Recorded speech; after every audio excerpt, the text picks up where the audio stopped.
sa boy bi nga bëgg a takk laa la wax indi ko ma xool ko damay def casting ak sa bopp bu gàtt bi yow sama moytuwul.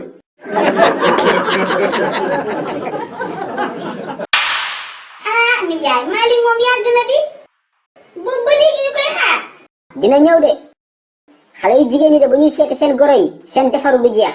ah man de damaa kontaan. wala nijaay. asalaamaaleykum. hey what the fuck. indil naa leen seen futur goro de votre belle fille est là. waa nijaay yow léegi da ngay làkk anglais. waaye ndumbe man kay dinaa làkk japonais magum anglais. hey Malick Wuranjaan contemporain la fi indi yow.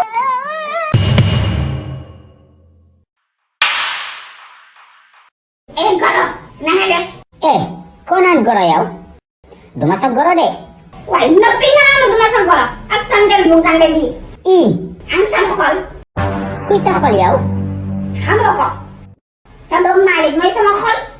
Malick nekku fii je lui ai envoyé au village dinaa ko bayloo ba loxo yi yàqu. yow bee yow la nga bon. waaye sama diggante ak Malick mënoo ci dara. yàlla moo ko dogal yow per naa ndox mu sedd. xoolal man duma sa morom de doo ñëw sama kër ba pare di ma xas sama taw bu góor bi ku mën a togg laa koy may. waaye egsi nga goro man lu neex lay teg. kon mën nga togg yow. waaw da ngay laajte. baax na kon léegi waxal lan nga mën a togg. gamada. ak lan. gamada. yow kon domodaa kese nga mën a togg. waaw.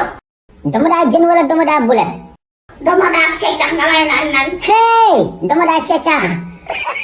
génnal sama kër kii ba ma téye pata pëf génnal sama kër nobu ñu la. léegi ku mu waxal pata yow. way sama ndey.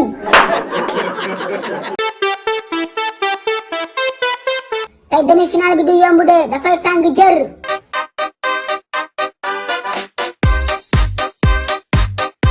Top, c'est parti.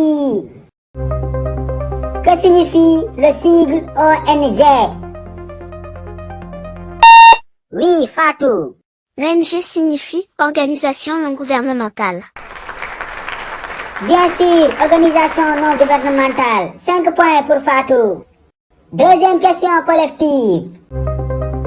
Comment dit-on en anglais je suis en classe? La vidéo complète est disponible sur YouTube Lago TV. Le lien de la vidéo est épinglé dans les commentaires. Allez la suivre et vous abonner.